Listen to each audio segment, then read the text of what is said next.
Now, I think this is the 5th video I've made in the series, and they might wind up being out of order. But I do want to finally admit to the crazy place my brain went that started all this off. And I'm admitting it is bonkers. But like I told Adam, there has to be something connected to it that I would be pushed so hard to make these videos after all these years about the abuse that I experienced personally and getting into detail like I did the first one. Yeah. And it's somehow connected. I kind of know how it is, but I think there's something much deeper. And I've never been able to tell anybody really these things. All these years I've been online since 1990. Yeah. And not on YouTube, but online. In some kind of social media, media format. They've changed, of course, over all these years. But in order to tell the story, I'm going to have to talk about that puppy. Okay, so as some of you know, it was not even 2 weeks ago that we got this puppy. Our next door neighbor, one of our next door neighbors, came up, and they rescue.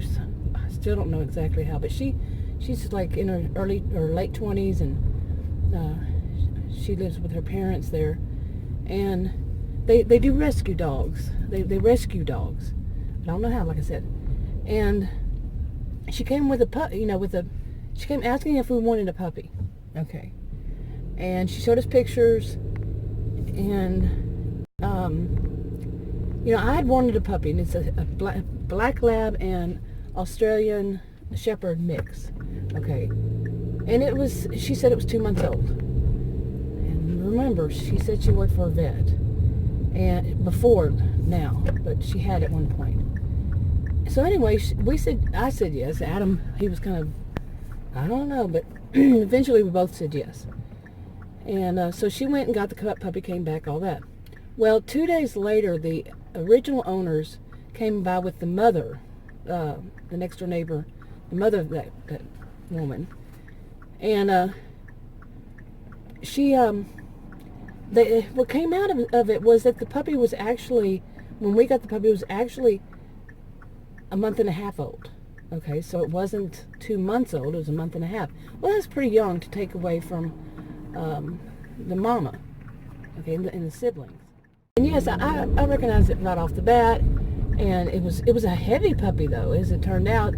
Well, the doctor didn't say it had any problem, but not the doctor, but the vet, when we went to get its shots that next Friday, so we could go Friday, and but she did give him warm medicine. She said, I said he was kind of bloated when we first got him, and she said, well, I'm gonna, it might have something, and she basically gave him a set of whatever it is for heartworms and whatever, and but something about it was just kind of off. First of all, being lied to, and then the puppy. When I saw the puppy, and then the day that the original owners came over, they came over with two of his siblings, and they were big too.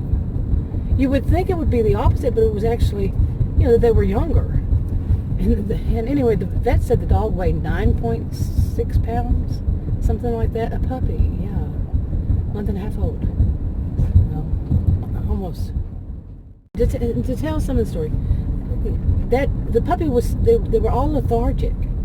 Okay, when we first got the puppy, it was so lethargic, but like not long after it got in the house, within minutes maybe an hour or two, it was all over the place, mean as you can't imagine. It's a puppy, and just in everything, and it was going wild. But what I found out from all that was that the puppy had actually been raised in Tennessee. This is Texas, and it had been brought here, given to a friend of the people. It lived on a farm in Tennessee, and it was brought here and let the owner's friend watched it, and they kept it on the patio with the mama and the 5 siblings on a apartment patio. Not good, especially with the weather being somewhat chilled and all. And yeah, basically it seemed like the owners wanted the puppy back and wanted to give us the mama. Yeah, but anyway, there was so much suspicious about it all around. Just so much was strange, and including that when we got the puppy, the woman that gave it to us, she had tried to go get the dog vaccinated for rabies. Well, if she worked for a vet, she would know that a month and a half, 2-month-old puppy, because maybe she thought it was 2 months old, it's too early to have it vaccinated, for rabies. And I did not know that. I haven't worked for vets, never. But I had read up on it because when we did go to the vet, he couldn't get his rabies shot until I think 2 more weeks from tomorrow. And then I was told something like, the woman, not the vet, but the other woman, it was really strange. And me and Adam both thought, at first it was us on this, no. She was all trying to confuse everything, because she was basically the front desk clerk, and she was trying to act like a vet. Anyway, but it was so suspicious, and we couldn't get anything straight from her. Okay, so what I got from it was what I personally think, don't let the puppy out, because it's a puppy and it hasn't had its rabies shot. And I don't like papers running across the road. Get under my car, SUV. But anyway, so you don't want a puppy that's going to get bitten by something, feral animals. Remember, I used to feed them. I stopped feeding them with the puppy and all. But you don't want them to get bitten by a rabid animal.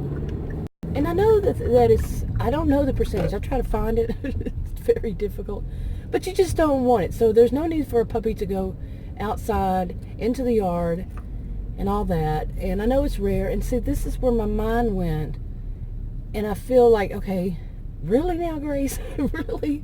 That's where your mind's going? I have to give myself this.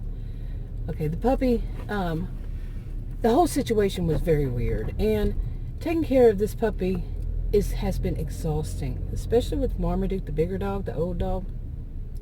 Not taking to it, no, it's not been easy. And getting it out, getting them both to go out to do their business, total chaos. Feeding them, total chaos.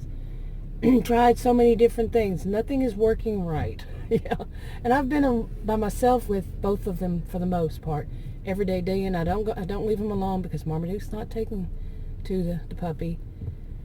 And it's just been unbelievable. So yeah, I'm quite tired, seriously. Which doesn't help, because I started reading about puppies and rabies. Seriously, my mind went there.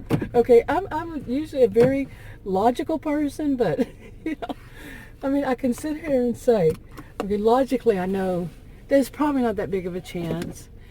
But the reason I'm talking about that, I started thinking, worried I'm having symptoms, and the puppy's having symptoms and stuff. Yeah. And the puppies, right after I started thinking that, like the next day, the puppies, how puppies love to try to bite you. And the vet had warned us, said, that puppy's teeth are really sharp, going to be really sharp. And I said, yeah, I already know. But anyway, one of the puppy's teeth grazed across one of my fingers and cut it kind of bad. When I was lifting the puppy, and it bled a lot, and I was freaking out, and seriously, my brain panicked with this stuff. Seriously, big time panicking. And that is what spurred on this thought that life is short. You never know what can happen to end your life. So you need to do the things you want to do. To stop putting them off. And one of the things I wanted to do was to talk about the abuse I've suffered in my life. To do all the videos that I want to eventually on that. Now, like I said, it doesn't help that taking care of the puppy is so exhausting.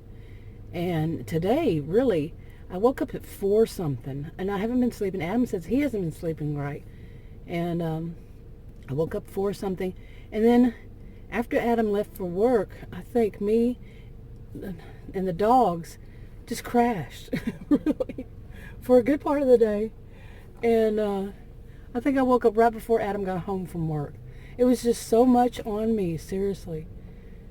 Now, I wanted to do this video because seriously, sometimes I do panic like that on some of the weirdest things. It's very rare, and some might even say that, well, that's not panic, but it is to me.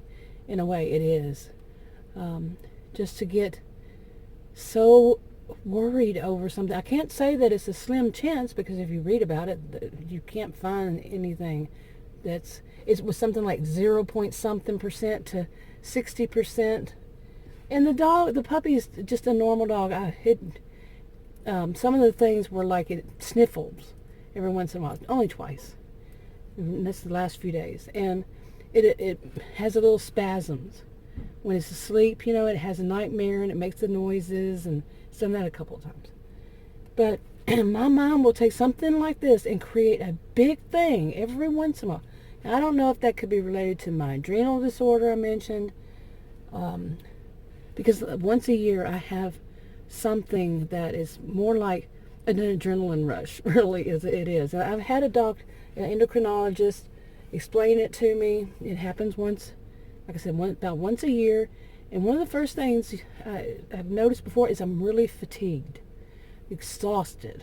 And they explained it how it's the mass on my adrenal gland and so forth, and what it does, and it kicks this off. And I'm like, I do have these kinds of things. It's kind of like this, like I'm talking about. But I'm also very hyper, and you might hear that I'm a little bit hyper. Yeah. But anyway, I'm going to go into the store. Okay, I'm in what is considered the worst part of this suburb of Dallas. So, yeah, I should get home. But anyway, I don't know where I left off and what I was talking about, except for that strange place where my brain went with that. And I need to talk about these things finally after all these years, to get it out. Yeah. Just for the record, before I started this little series about my story, basically, I had wanted to start talking about some of the good things. Now, sometimes when you've been a victim of, these days people call it narcissistic abuse, domestic violence, family violence, and so forth, there are good things that happen that aren't bad. I mean, during the bad, something actually could happen that's funny, but you never also maybe get to really remember that or really think about it. Or you can go through a childhood of being, like me, abused, but there were other things that were happening to me, that were good. That was bad. What was good was there too. It's like letting them take away from the good parts of your childhood by just focusing too much, which sometimes we don't have a choice. I know that. Just not focusing on the good. I think that makes some sense.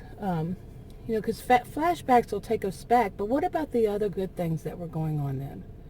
And it could be your whole life. It could be just your childhood, whenever. But did want to also talk about some of the fun things and some of the on the first video I had some PowerPoint things that said cautionary tales. I want to tell some cautionary tales about what I don't do it. Okay, cautionary tale. More of the wilder side of my life, more of a reaction to this kind of thing at some point in my life. So, okay. In upcoming videos, at least one, I also want to talk about my negative experiences. It feels seriously like narcissistic abuse from healthcare professionals. Not all of them, of course. But I've had, one is too many. One as it is. I started making I had made one video this year, a year later, after that, from last year, about pharmacy. I want to include that.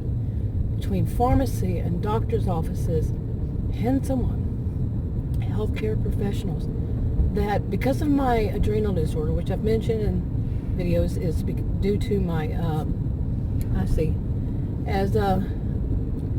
the narcissistic abuse from a childhood, early childhood, and I've had it explained to me by endocrinologists and so forth, and it had something to do with, what is it called, cortisol, yeah, and yeah, it just goes on. But I want to talk about that. The doctors that refuse to believe it. Okay, even one of them I go to today because I'm a homemaker in Texas and I don't have health insurance. You know, they opted out of that. Yeah. But anyway, this one doctor that I go to, that office, they refuse to get the paperwork. Refused from the start to get the paper. You know, the papers, the medical history and all that from hospitals and endocrinologists and my past doctor. And I had repeatedly told them to get it and repeatedly told them about my adrenal disorder, but they just ignore me. Okay, when they could have the facts, the actual facts, but no. And I think it's their arrogance, and they will say things to me that prove to me that they're very arrogant in their opinion. Okay, instead of like radiologists, all these things, their reports, their proof. But it's the place that someone who doesn't have health insurance goes to. Okay, seriously. But anyway, I got a lot more I want to talk to you. I'm going to wrap this one up and talk to you.